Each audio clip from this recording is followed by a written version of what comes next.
Description.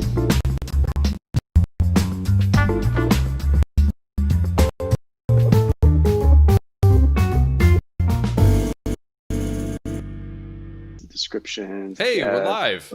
There we are. Oh, hey. Hey, welcome back. The Financial Illiterates. The second episode in a row with a guest. What is happening? That's insane. I guess people actually want to talk to us. Yeah, I mean, we just like pick a time that's really inconvenient for them, and we're like, hey, come on a live stream, because that's a thing that people do. I think it's more so we trick people into it. So thank you for being here, Jason. Yeah, so with us tonight is this actually live right now? Yeah, we're live on YouTube right now. Oh wow, amazing. This Hi, is YouTube people. Yeah, so we were like doing like recording podcasts, but then I'm just a little anal with releasing stuff on YouTube, so it was like, oh, the editing and all this stuff, and we're like, well, you can't take back a live stream. Yeah, there you go. So can you see like how many people are watching it? yeah, it's never anything. Oh, although I was told by two people tonight everybody. that they're gonna watch it, so I don't know, we'll see. But no, this is so we do a live stream about this time very roughly this time every Wednesday, and then I release the audio version the following Wednesday. Got it. Yeah. So if you are listening to the audio version, we do a YouTube live stream on our YouTube channel, which is in the description of whatever podcast you're listening to, because I don't know if people actually know that we do the YouTube. But we are joined here today with Jason Swett. Codewithjason.com is probably the best place to learn about you, right? Indeed. How would you... Oh, this is fun. You always ask me this on your podcast. How would you describe yourself? I'm a programmer. I've been coding for like 20 years or something. These days, I write about programming as well as I have a job programming as my actual job. But in addition to that, I write blog posts about programming. I have a podcast about programming. I do YouTube videos about programming and maybe some other stuff. I did not know you did YouTube videos. I'm not going to lie. It's pretty sporadic. Okay. We don't know anything about that, right? You'd be forgiven for not noticing. Sporadic YouTube content. It's how all channels start, I feel like. Yeah, and then at some point you decide to either quit or put on your big boy pants and go full on, which maybe I will at some point. Yeah, that's I think basically the position we're in this month is trying to find the big boy pants in the closet first, and then and then I wish I owned some to have in the closet. Yeah. We were talking about so first, what I'm drinking this week, Justin. That monkey shoulder. Monkey shoulder. First, like, look how cool great. this bottle is. It's got like, oh man, the light. No, okay, there we go. Even look at the cork. They like embossed the cork with. Let me get the angle right. With their logo. Like, what? It's amazing. Where's that stuff made? This is a Speyside Scotch. So I learned about it from a YouTube channel, the Whiskey Vault and the Whiskey Tribe. They have two channels. I don't know which one I learned about it on. Apparently, it's supposed to be a pretty good Scotch, and it's pretty cheap. It's only like $30, which is one of the cheaper bottles on my. I've had those. On my, so I have a full bar in my house now, which is like one of the greatest things as an adult in the entire world. Last week, I spent $300 on stocking it. So there's that. And this was one of the things I bought and one of the cheapest things. So I'm going to go with that tonight because I want to save some money because we are the financial illiterates. Yeah, the great thing about drinking as an adult versus like a college student is like if you're in college and you have alcohol in the house, it lasts for that night. But if you're an adult, you buy some bottles of booze and you have them for like months. Yes, I have noticed that. Mm-hmm. Yeah. At least that's how it was. If you buy enough of them, they do. I think there were a few times. I think that McKenna lasted me a month. When's the last time we bought? When did I send you the McKenna? Because that's about when I got mine. That was like a month you ago, sent right? me about a month ago. Yeah, and see? I'm almost done with it. Yeah, there we go. So I don't feel so bad. Trey, are you pretty much exclusively a whiskey bourbon kind of guy, or do you enjoy a variety of spirits? I enjoy a variety of spirits. I will not touch tequila. That is a No? no-go. Nope. Too many bad experiences in my body just straight up rejects it. It's Justin, a lot like you're allergic to mushrooms, I am allergic to tequila. That's how my wife is with tequila. Yeah, whiskey actually was like that for a very long time for me. I had to work really hard to get back into whiskey because I liked it a lot. So now I tend to lean towards like bourbons and ryes for the most part, but I drink a scotch here and there. Well, I drank a lot of 5-star whiskey in college, and so I think I'm still. I think the way you are with tequila, I am with whiskey because of all the 5-star. Yes. Before, like when I couldn't drink whiskey still, I drank a lot of rum. I learned that there's actually like good quality rums. Yeah. So I drink a lot of that. So I have a bottle of Zaya over there, which is pretty good. Haven't had that. Is in that a dark while. or light? It's a darker rum. It's a Yeah. blend though. There's a couple. I haven't had any that aren't blends. Actually, so interesting. This is apparently the whiskey illiterates tonight, or the alcohol illiterates tonight. I'm looking we're up pretty Zaya literate. right now. Interesting thing that I learned recently about rums is it's actually very common for both sugar, which is ironic because it's distilled from sugar, sugar and color to be added to whiskeys. So like Diplomatica, one of my favorite like sipping rums, has both added to it, which kind of made me really sad. So just because it's a dark color doesn't necessarily mean it's a dark rum. They may have just added color, which happens with Something a I lot of learned whiskeys too. Something I learned about tequila is that for the tequila you buy in the U.S., it has alcohol added to it because Interesting. legally it has to be like a certain proof to be sold in the U.S. And so the tequila in Mexico is much lower proof and it's much sweeter. I haven't tasted it myself. I've never been to Mexico. Wait, Interesting. yes, I have, but I've never tasted it myself. I did. But I'm curious now. I don't remember it though. I did though. Yeah. Well, I went to Cozumel on a cruise, and it was like that thing where like they wanted to make you feel like you never left the United States. Right, so right, it was yeah. BS. We probably had a similar experience. My wife and I we did our honeymoon at an all-inclusive Omni in Cancun. So like all of those things I just said like indicate that it wasn't real Mexico, but I did have tequila because it was an all-inclusive, and some guy bought me a shot. It's an all-inclusive. He didn't actually buy the thing, but you know, I was gone enough that I felt the obligation to drink it, and I regretted that. So. Yeah, I remember being in Cabo and for a bachelor party, all-inclusive resort, and they poured us warm tequila shots.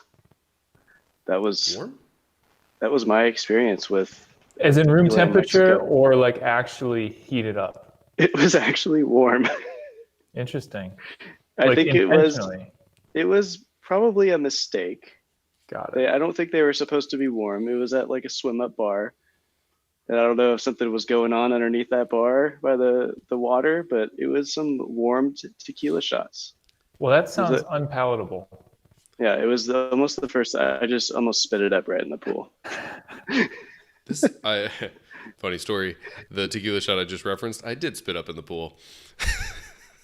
So you're welcome.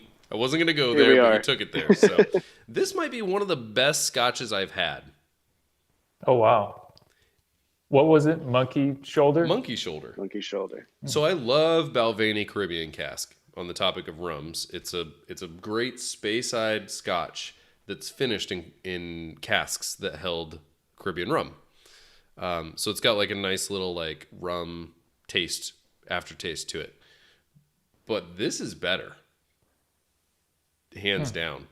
You taste like almost no alcohol. It's entirely smooth. That's really good. And it's like I said, I think it was with a cigar. only $30. No, I hate cigars. I'll have to see if I can find that. I've had plenty of monkey shoulder back in the Whiskey Wednesday days when I would drink whiskey with my roommate and play pool for most of the evening. Yeah, that's very good. That's gonna be a standard one on the bar. We should talk about something finance related, maybe. Gotta check the box. Yeah, I've officially liquidated all of my emergency fund. I finally did it today. So, Jason, I'm in process of saying fuck the whole emergency fund idea and just investing it all. Oh, okay. So I finally committed to that today. I thought you meant you had an emergency that you had to use it for or something like that. No, no. I'm leveraging like credit lines and things like that to cover for an emergency. YouTube videos coming soon, but Got it. there's always too many things to YouTube about, so that keeps Yeah, getting yeah. pushed down the list. That is one option. We have like at this point we have like 3 different credit cards or something like that, and like between all the limits on those cards, like it would take a pretty serious disaster for us not to be able to handle something. Yep. Although you want to be able to like pay that back pretty quickly because you don't want to be paying that crazy interest forever. Yeah, that's where I'm at too. Those are the credit cards are kind of last on my list, and then the number one source actually is my credit line from M1 Finance. So I invest all of my money in stocks with M1 Finance, and they give you a 35% credit line on that. So I have like a as of today is like $145,000 portfolio there. So I have access to like almost a $50,000 credit line at a 2% interest rate. So it's like, well, I could keep money in my savings account, which now with Ally is only earning 0.6% annually, less, inflation, which, God, like the value of the dollar's just like getting slammed right now. But it's like, why not just put that in the market, which is like returning ridiculous amounts right now. And if I have an emergency, I'll just use that credit line that I have to pay 2% on, which is, effectively just inflation anyways. So Yeah, that seems better. yeah, I haven't quite convinced Justin on it yet, but Yeah. I think in your case, you get to a point where you have so much invested that you have Yeah. a sizable credit line to cover an credit emergency. line and assets you could sell, right? Like if I had a real big emergency, I could just sell those assets. Yeah.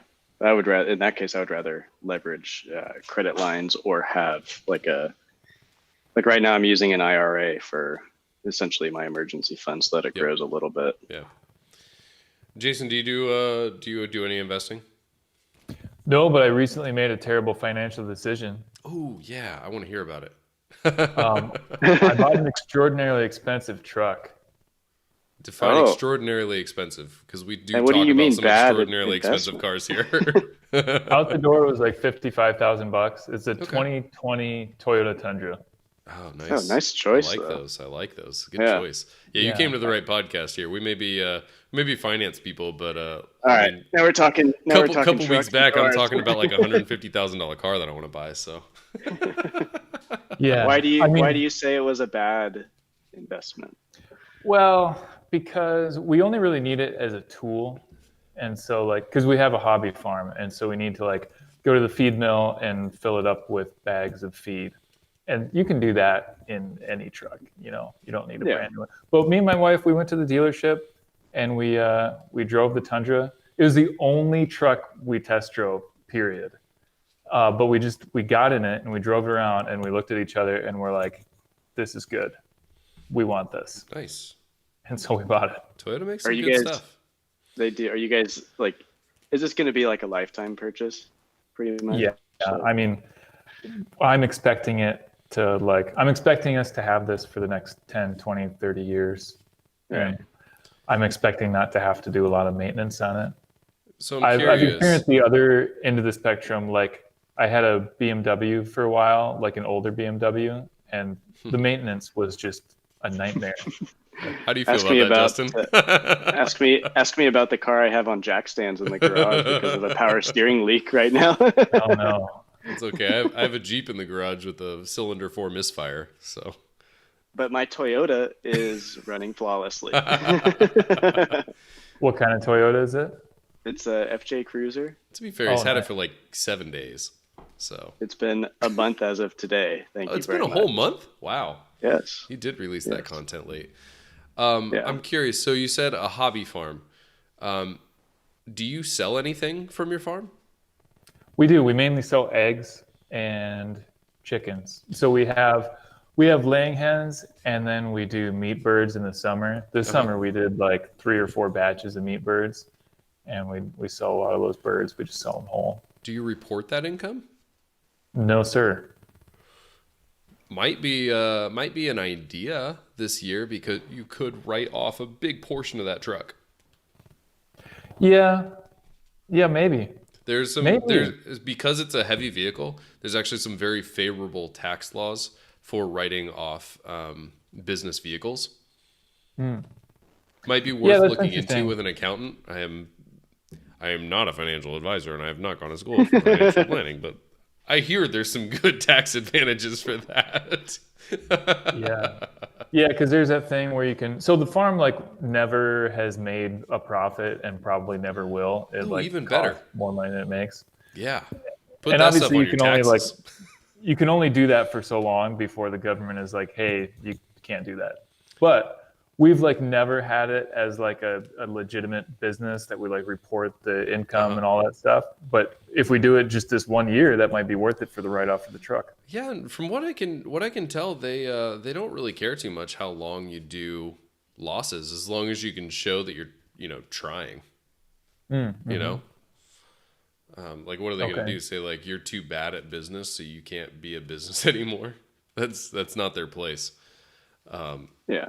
Yeah, I mean, if Yeah, it's a I thought there was some kind loss-leading of rule business, where you that's can't great. continue to get the write off benefits, but Yeah, maybe maybe there becomes limits to the amount of write-offs you can take, but even still, like they're not going to make you pay taxes on a losing business. Well, I mean, I don't think they will, but again, talk to an accountant. right. But it could be an interesting thing to look into. Yeah, Yeah. yeah. I I'll like look into that. businesses that lose money. My personal business that I have, I have like one business I that like businesses that lose money. businesses that lose money are the best on paper. Businesses that lose money on paper, right? There's a big asterisk on that. Yeah, well, so this is what so I do some engineering consulting in the business, and I also do all of my YouTube stuff in the same like Schedule C business, right? Well, all my YouTube stuff is just a giant loss leader. Like anything I bought prints to hang up back here for my YouTube set. Those are a business expense. Buying a new MacBook, that's a business expense. But that's what I tell people all the time is like, if you're like consulting or something like that, like write off everything you can, but don't buy extra stuff just to write it off. Yeah. I think that's where people like go astray. They're like, oh, it's like free, so I'm going to buy this thing. Well, no, don't do that. Like I was going to buy these photos anyways. I was going to buy a new MacBook anyways, because our stream quality is just horrible with this MacBook. But then you get like a 30% discount, which is nice. It's like Amazon Prime Day every day. Yeah. Did you guys even know it was Prime Day? What's Prime Day? Yeah, I didn't even know it was going on. It's the thing Amazon does every year where they have like ridiculous discounts on all of their stuff. So I heard about Prime Day thanks to my dad.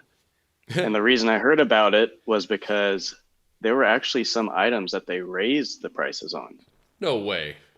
He was waiting to buy things because of Prime Day, and they actually marked some things up 10 to 15%. Whoa, that's messed up. Yeah, he was like, this, something shady, something very shady with some of these sellers. That's interesting. So be careful what you're looking at on Prime Day, because it might actually have the higher price than what they usually have. Yeah, it's funny. I have some friends that have just been like constantly on Amazon, like trying to find like the deals. I'm like, I have absolutely no desire to just buy anything just because it's on sale. I feel like that's something that's changed recently for me. I'm happy to pay $3,000 for a MacBook, but those things are so expensive, man. Yeah, it's crazy. So expensive. I just bought a MacBook Air for redundancy because my main work computer is like 4 years old and I'm just waiting for it to die at a really inopportune time. And so we bought it didn't need to be like, it's just for a backup just in case. So I got the absolute lowest thing. I got the like $1,000 MacBook Air. Yeah, I got like one of the top of the line MacBook Pros because so if you open up this YouTube stream later, you'll notice our video is super choppy. The audio's okay, but the video's super choppy, and apparently it's because dual core machines are just horrible at streaming. So I'm like, well, if I got to buy a new MacBook, let's see what processor I can put in. Apparently they put 8 cores in these things now. Wow. So That's a lot of cores. 8 core CPU with 32 gig of RAM and like a desktop grade GPU in it. I'm like, that ought to last me at least 4 years. Wow. So you said you don't do any investing. Is that something that you're looking at doing in the future? So here's the deal. Here's my like trajectory of my financial history and future and stuff like that.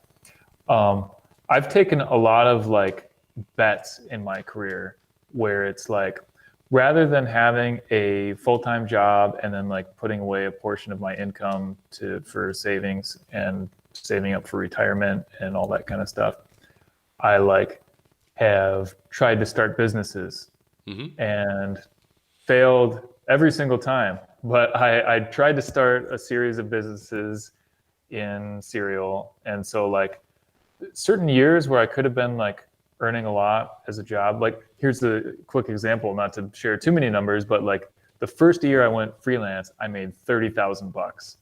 And then I like slowly climbed up from 30,000 to something that's more like a regular developer salary, and then even better than a normal developer salary. But there were those years early on where it was like really just scraping by. So haven't really gotten to the point where like I have been saving and stuff like that. And plus my thought as far as like my historical way of looking at it, although I don't know if I look at it that way now, is I'm not going to do the like put 10% away for retirement or whatever. I'm going to try as hard as I can to just make a shitload of money somehow. And that's my plan. Sounds kind of stupid when I say it out loud like that, but that has been the idea. Dude, you don't even know the stupid things we can say about money. I would say that you are actually investing. It's just not like when people hear like do you invest? They think like do you have Apple shares? Which is typically a lot of times like what people are talking about. But you are going the other approach, which I'm a huge fan of, which is starting businesses. Which, you know, like you said, you're hoping at one point you just have enough money. That's like for me, like starting business, we've talked about risk on this channel a lot. I think people need to take a lot more risk, and starting a business is one of those things that is very risky, but it's a controlled risk, I think, in some cases. But like it can return just so much. It's insane. That's why I'm constantly trying to start businesses, because like if you do want to reach that point where you're not like, I don't know, the whole idea of like, oh, save for 10 years, 20 years so that you can retire. You know, we've talked about retirement a lot on this channel too, and that's a fun debate. It just isn't very exciting to me. Like I would rather end with nothing and have taken a lot of chance to end with a lot versus just like being really safe and put money away over time, you know? You know, somebody I know, their dad did that with his career. He took a bunch of really big bets and like had some successes, but then like took that success and like bet all that on the next thing and then lost it all and so on. And so like now he just has nothing. Yep. Which seems bad. It does. For me, there's multiple steps of it, which I actually That's my biggest fear. Justin, I think we talked about this in the podcast that I completely, like my computer just completely freaked out on. So we're going to touch on it again. For me, it's the $3 million mark. Like I'm going to just keep picking like big bets and doing whatever I can to get $3 million liquid. Once I get $3 million liquid, that's going in an account, and it's going to be in like a nice safe portfolio, because that $3 million represents something I can withdraw 4% from annually and cover all of our expenses. And then past that, it's like going to Vegas and playing with house money.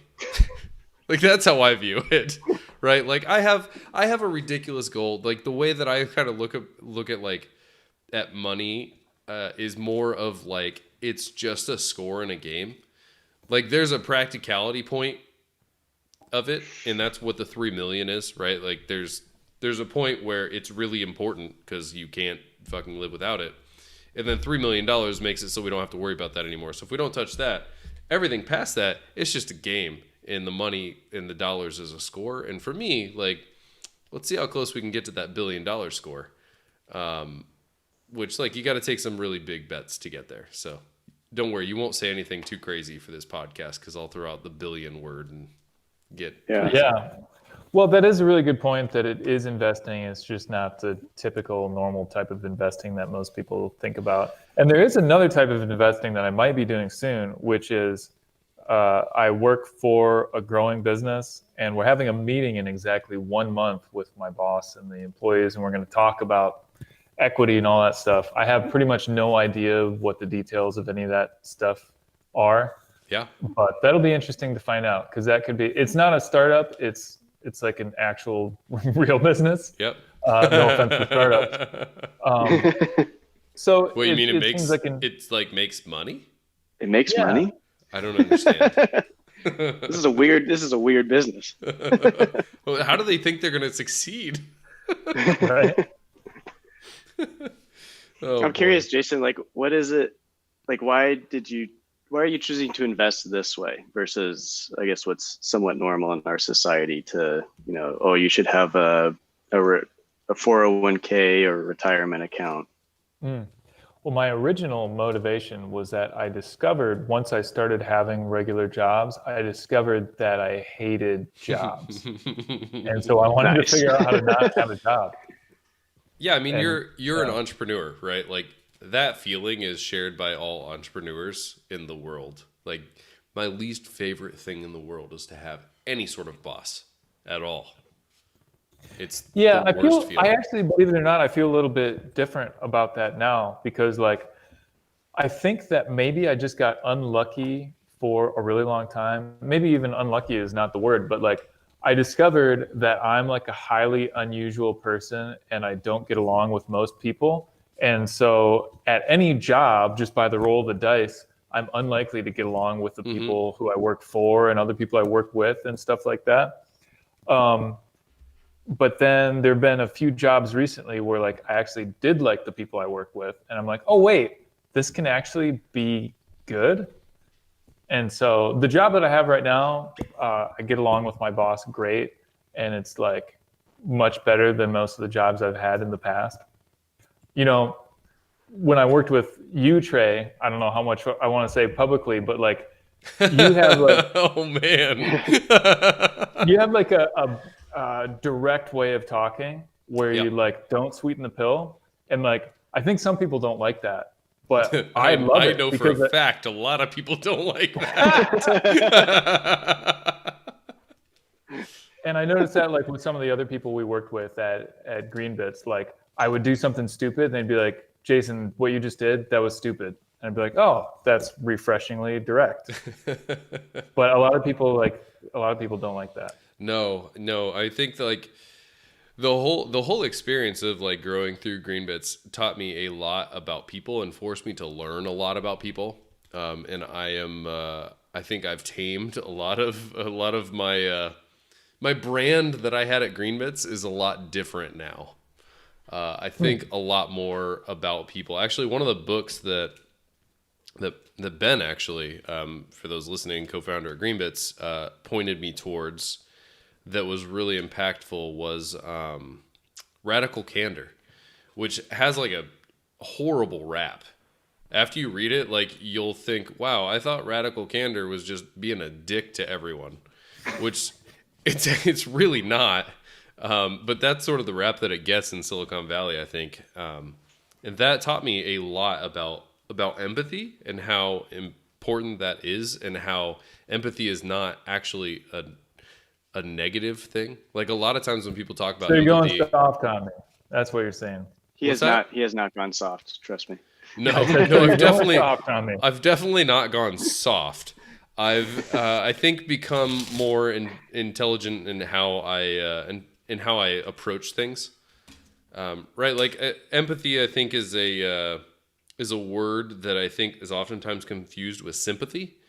And sympathy a lot of times is very like, oh, no, sympathy is like, I feel that way too, whereas empathy is like, I don't feel that way necessarily, but I understand the way you feel. Yeah, it's like trying to make the effort to understand how the other person sees the topic you're discussing, and internalize that and then have a discussion based on that. It's empathy is, I think, actually something we're missing in, God, we're going to get into politics here.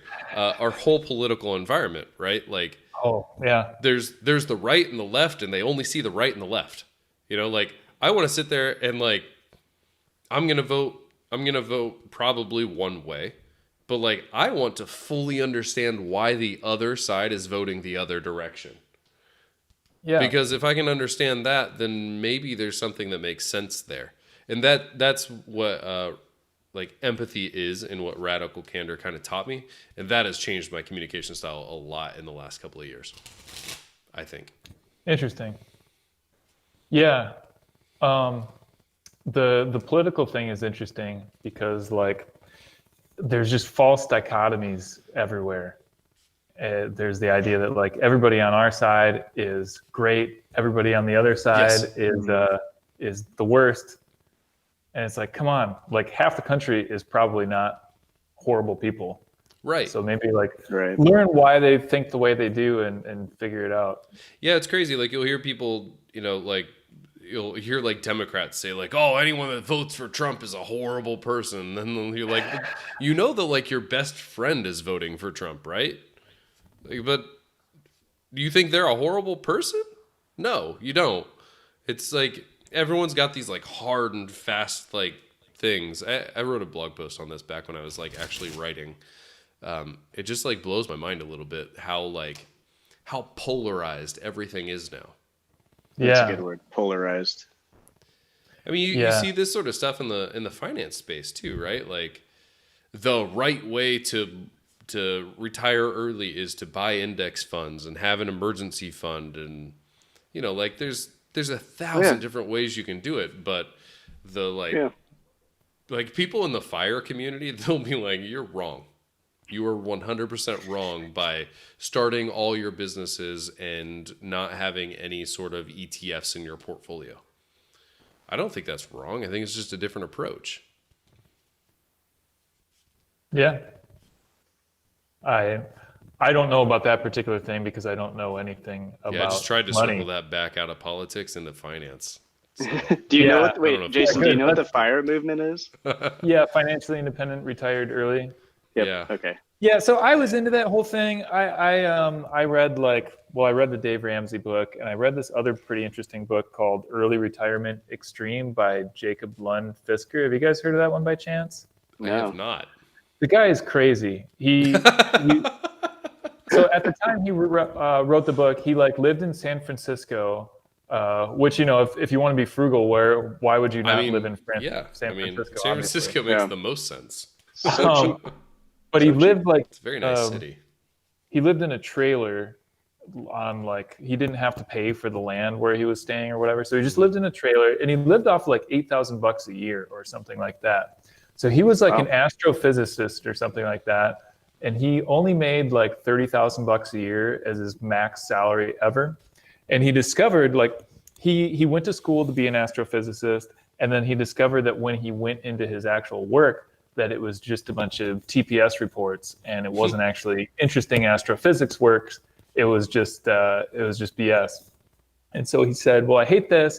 And so he saved I forget, it was like more than half of his income every year for 5 years. He saved up $100,000. So I guess that's $20,000 a year. So he lived off of $10,000 a year until he had $100,000. And then from that point on, he lived off of $8,000. But the guy, he's like, the book is really annoying to read because he has a really arrogant attitude toward the rest of humanity. And so he's part of the FIRE movement then? Okay. It's I cannot imagine how a family of four manages to spend an entire $30,000 a year. And it's like, dude, join the human race. Yeah. Okay. Hi. Our budget is $10,500 a month. So hi. Yeah. Right. But it's a pretty interesting book just because he's such a crazy guy and did such an interesting thing. But I was into that whole thing when I was in my early 20s or something like that. And then I got married, and my wife is completely not into that stuff. And so I tried to figure out for a while, how can you make this work if your spouse isn't on board? And then I realized, oh wait, the answer is that you just can't. Yeah, it's challenging. There's a bunch of different types of fire now, and if I was to actually like tie myself to one, it would be fat fire, which is the best kind. And it's basically like getting yourself to a point that I'm looking to be, where you're like $3 to $5 million in assets, and you could retire. You could, quote unquote, retire. Then I won't retire, obviously, because, well, I just think I would be bored as shit if I ever depends how you define retirement. Depends on how you define retire. We'll have to touch on that again one day. That's going to be like a recurring debate that we have. Well, I think that's actually something good to ask guests. Like, Jason, how do you define, like, what is your retirement? How do you define retirement? Yeah, I think it's a terrible word because it's so overloaded with meanings that don't mean like what people like us want it to mean. Because I think most people think of it as like you stop working at your job and you just like twiddle your thumbs all day for the rest of your life, which is not what I think of when I think of retirement. I think of just like, I'm not a wage slave anymore or whatever, and I can choose how I spend my time. Yep. And like so some people are like, well, I guess you just said this, Trae, so no offense to you by saying what I'm about to say, but some people are like, I can't think of how I would possibly spend my time if I didn't work anymore. But I can think of so many ways. Like so next week I'm going to audition to be in this band. And nice. So like, it's an interesting band. They play like only 60s covers. The guy we emailed back and forth, he said like anything recorded between 1960 and 1969 is fair game, but that's all we do. We have 89 sets in our set list. Here's 6 songs that you need to learn before this audition next week. So I'm going to try to learn those. But like stuff like that seems like a great way to spend my time. But currently, like I'm going to it's going to be such a squeeze to like play with this band at all. And that I like, it really, it like sucks. And it like pisses me off that I only have that tiny sliver of time to do that. And I'm like behind on the amount of time that like my kids want to spend with me. I don't spend as much time with them as they want. I don't spend as much time with my wife as she wants. And like, it's just such a squeeze. And so that's really frustrating. And I want to make that squeeze go away. Yeah, I totally agree. And like, I think the piece that I always end up having to explain is like, the thing that's really fun for me is work. Like, when I define work, it's like progressing towards my goals, which is financially motivated. Like, if I was to, the way I define retire is very similar to you. It's being able to not have to have a job, a job, like not have to work for, GoDaddy, for example. Not that any of us work for GoDaddy. Not have to do that, right? I could choose to do that, sure, but I wouldn't. What I would choose to do is I would choose to do all of the other things that I'm doing, which is like trying to start businesses and building businesses, and like most people consider that like work. So that's why for me, I wouldn't ever stop working. I would stop having to work, but I wouldn't stop working, if that makes sense. Yeah, and to be clear, me too. Like, I don't see myself not doing any work anymore because work can be fun. Mm-hmm. Yeah. There was you're probably not familiar with Graham Stefani. He's a finance YouTuber. He recently interviewed Kevin O'Leary from Shark Tank, and I thought this one section was really interesting. Kevin O'Leary said that he reached the point at one point where he just took 3 years off, and his mission over those 3 years was to visit every like major beach in the world. And he's like, I got bored as shit. I bet. And then he went back to work. Like, his intention was to not go back to work. It was to just retire. But he realized that what he loves doing is what he's doing. And I jived with that a lot. Just to give my diagnosis of that, I think he picked a dumb thing to go and try to do. Too. Like, yeah. visiting a come on. Like, for me, it's like music, skateboarding, like doing some art stuff. Like, I could spend so much time doing that stuff. Like, if I went and tried to visit like beach, that's boring. To be fair, There's no like goal there. To be fair, he seemed really passionate about these beaches, so like that actually might have been his like playing music thing, because he like named beaches. I'm like, dude, I have no clue what you just said. I don't even know the country you just mentioned, let alone the beach. I didn't know that was a thing. He's a beach enthusiast. Yeah. So like, a beach connoisseur. I think he might just be really into that stuff, so it might have made sense. But yeah, that's where I get on the whole retirement thing. Like, I want to reach the point where I don't have to get a paycheck from anyone. If I want to take 2 years and just be at a complete loss for income trying to build a business, I can do that. That's where like the FIRE thing comes for me, is getting that $3 million to $4 million in an account that just like we can withdraw from if we need. Maybe I'll keep my job. I don't know. My job pays a great amount of money. Maybe I'll keep my job until it's just like the worst thing ever. I don't know. But I want to get to that point, and that's where like the FIRE concepts come in.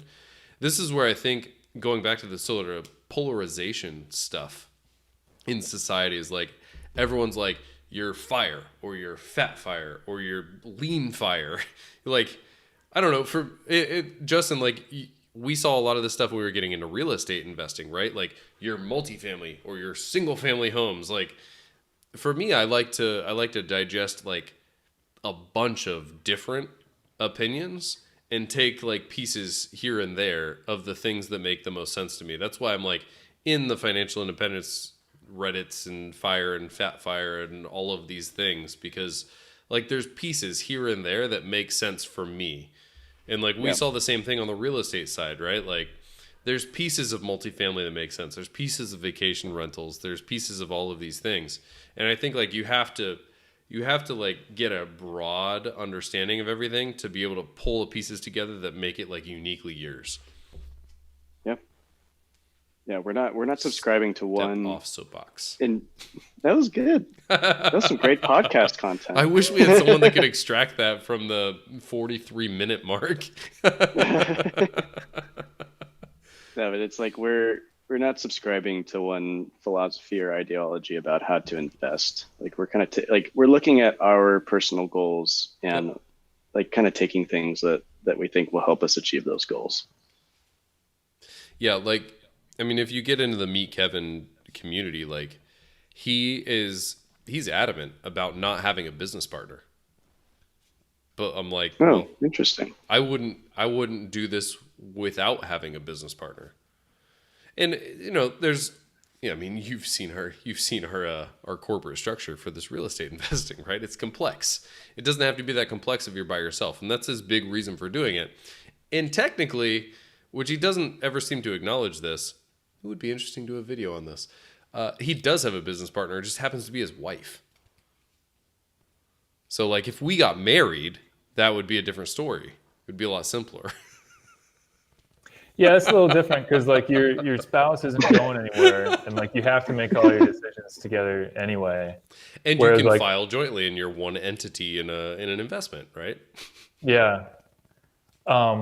I know somebody who does commercial real estate investing, and like he is at that one way where he's like, I don't want to have a business partner. I don't want to like go in on something with somebody because I don't want to be entangled with somebody else's interest. Yeah. Like what if they want to sell at a time I don't want to sell and stuff like that. So I can definitely understand that. I can understand the other way too, though. And I think like, if I didn't know someone, like Justin and I have built a long-standing relationship now. If I didn't know someone that was interested in real estate that I already had like a great relationship with, and I was just like, hey, I'm looking for someone to invest with me, like that would be a bad idea. And I would treat that like any sort of business partnership, right? Like you need to make sure that like the control is clear, right? There's a reason that no one splits businesses 50-50, because in that case, like, oh, someone wants to buy the business. Who makes the decision? It's possible to get into a situation where no one can make the decision. Like if you're going to do a 50-50 partnership, make sure in the LLC docs or something like that, there's some sort of tiebreaker clause. Like someone needs to be the decision maker in these things.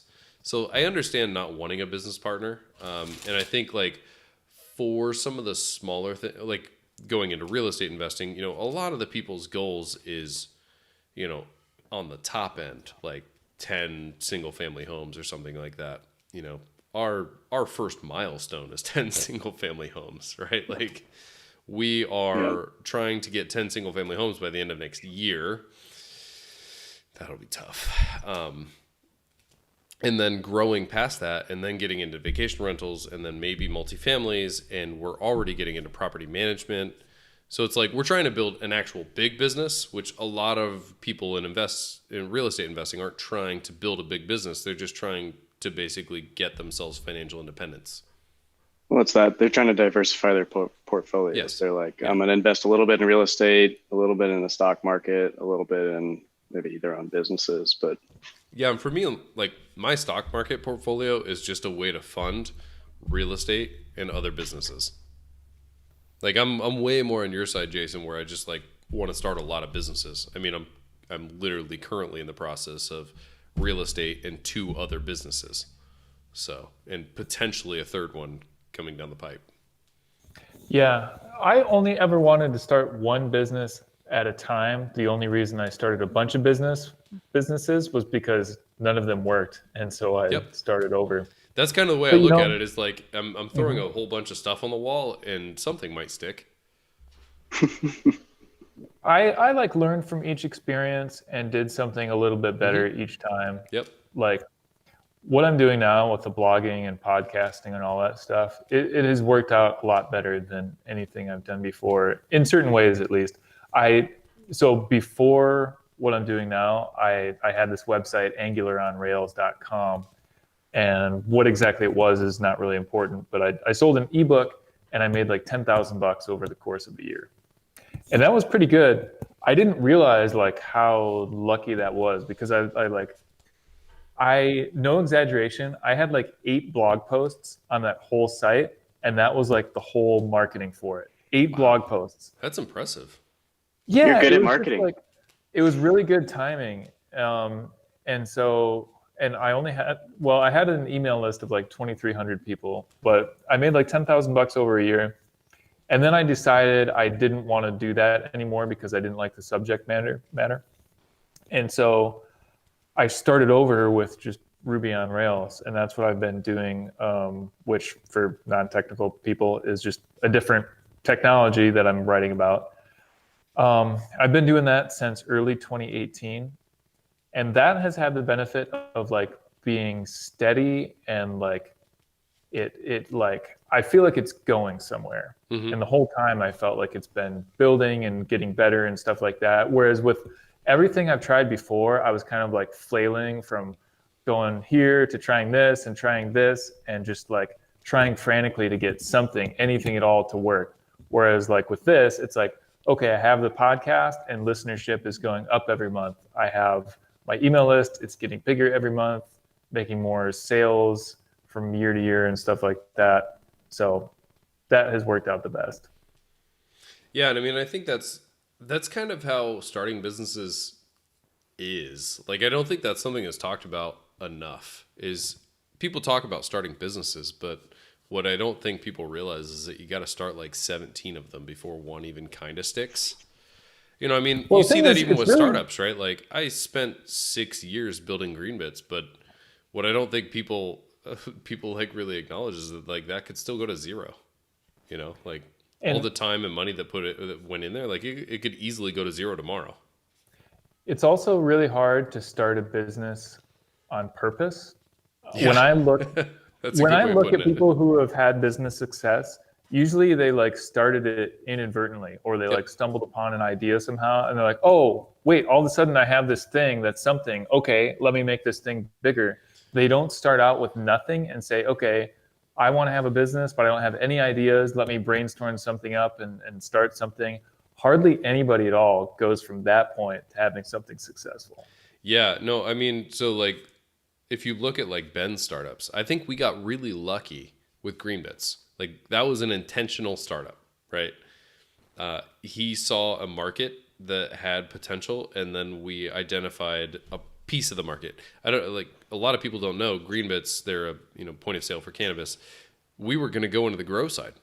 that was the initial product, was grow management. And then like sort of last minute, we decided on point of sale, which we both knew nothing about. And that was kind of lucky, but Outright, which was his company before that sold to GoDaddy, which led me to my first stint at GoDaddy, that was built out of necessity. It was a small business accounting software like QuickBooks, but web-based before QuickBooks Online existed. And it only existed because he had his own consulting firm that needed accounting software, but he used a Mac, and there was no good Mac apps for it.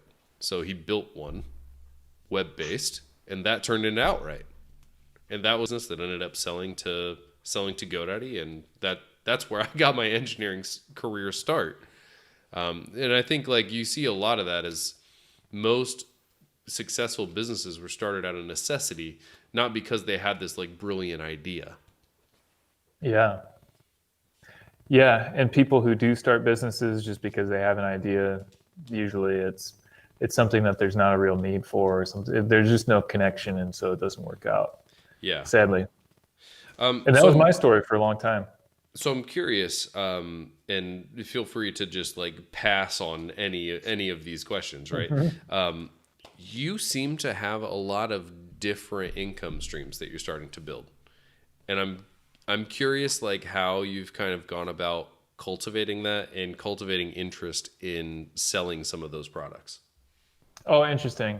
So that's not actually the case. These things have not been in parallel; they've been in serial. Okay. So I make all my money from my day job, and then as of this point in the year 2020, codewithjason.com has exactly broken even.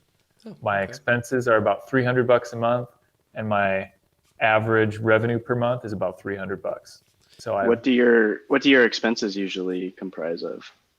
Oh, I could pull up the spreadsheet, but it's like WordPress hosting is one, podcast hosting, my various email accounts, stuff like that.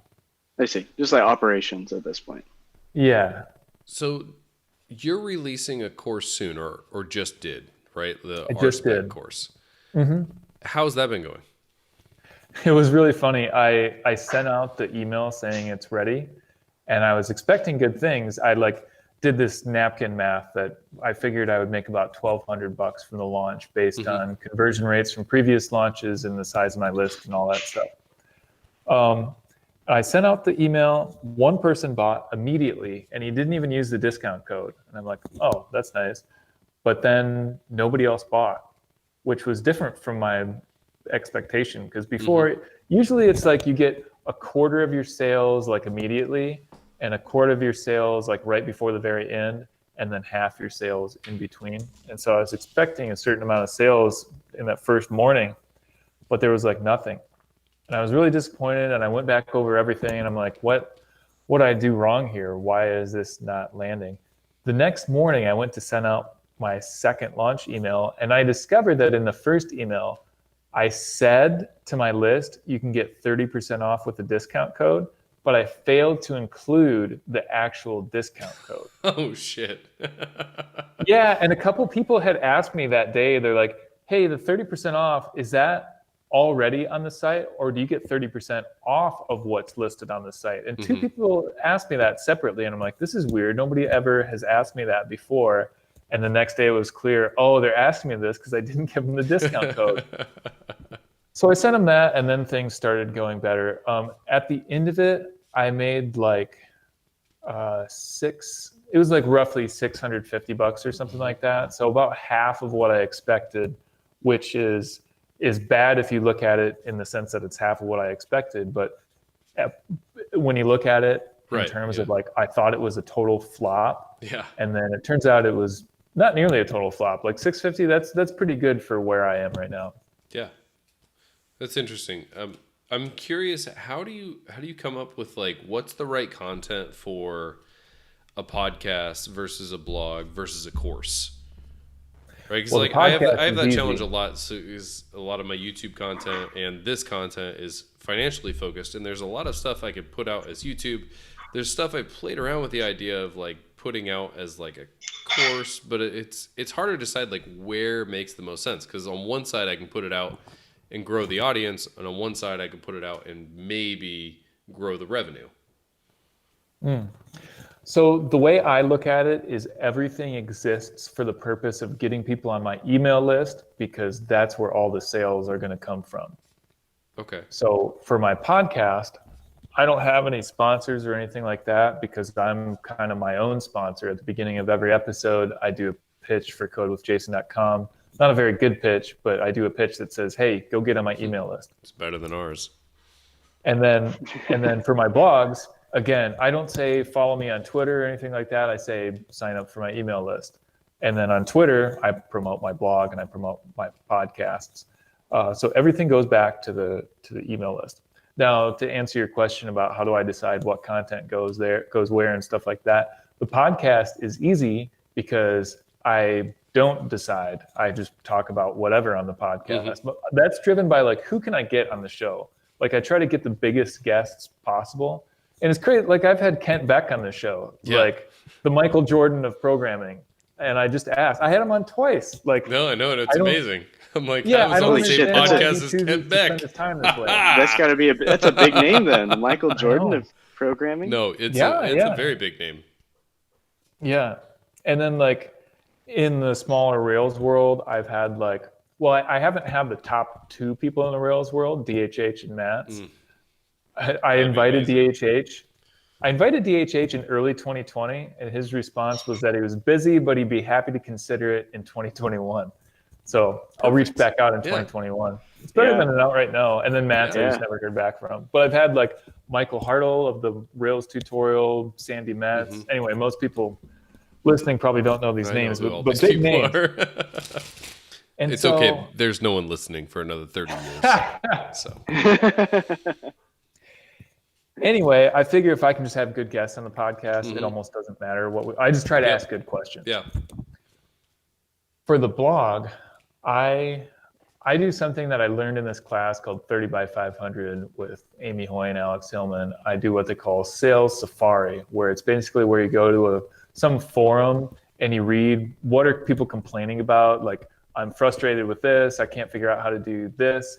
And I say, oh, you can't figure out how to write tests for your application? Okay, here's a blog post about how you write tests. It's more narrow than that for each post, but that's basically where I come up with those ideas. And then there's some amount of interaction with my readers through my email list. Sometimes I ask them questions. Sometimes they reach out to me with questions. And then if somebody asks me a question, that often makes a good blog post. Instead of just emailing them back, I'll write a blog post and email them a link. Okay. And how do you decide what stuff to put into a course? Yeah.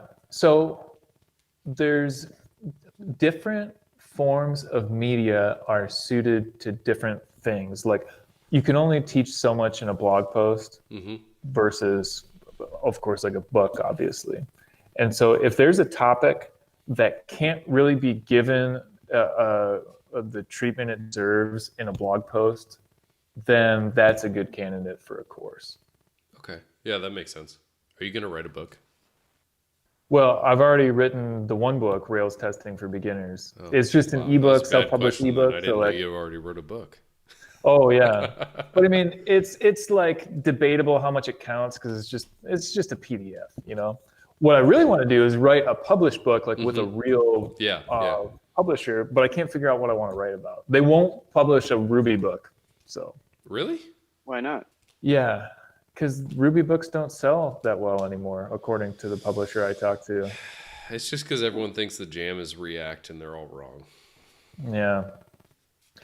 So that's on my to-do list, right? Because imagine that, being able to have a book in your hands.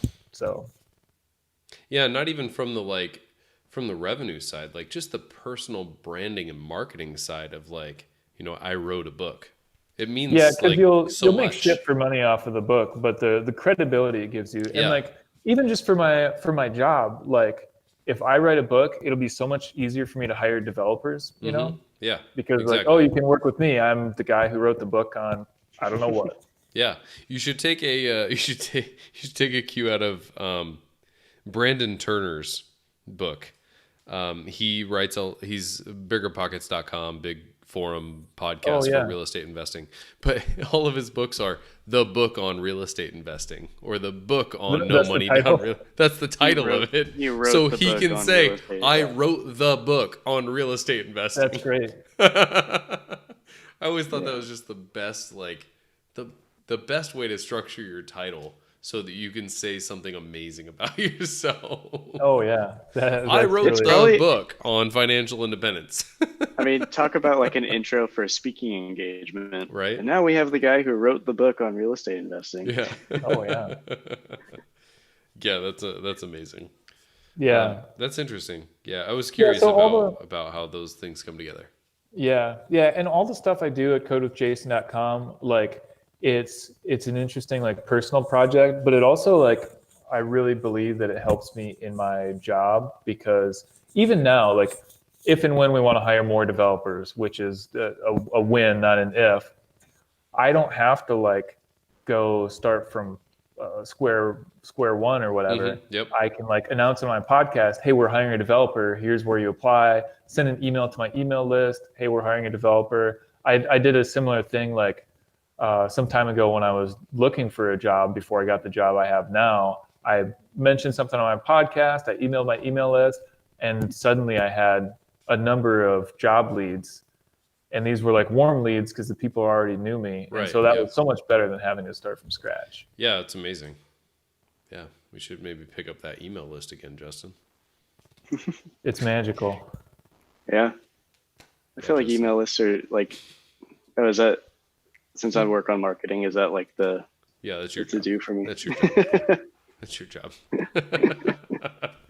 Cool. I'm sitting here with two programmers and I'm the marketing guy. I'll take it. I mean, to be fair, the programmer is using WordPress for his blog, so we're practical people. Yeah, that's true. Cool. I don't want to keep you too long. We've gone an hour now, which is pretty standard for us. And I would literally just stay on the call all night and talk, and that just gets weird when we do that. So yeah, because we still got whiskey. Yeah, I'm going to have to refill here probably for the after the podcast section that I've debated we should have a Patreon page for or something, but Justin doesn't think anyone would pay for it. Nobody would want to pay for that. I disagree. What is the best place for people to reach you, Jason? Codewithjason.com. And if for some reason you want to email me, jason@codewithjason.com. Jason@codewithjason.com. Cool. Well, thank you so much for being on.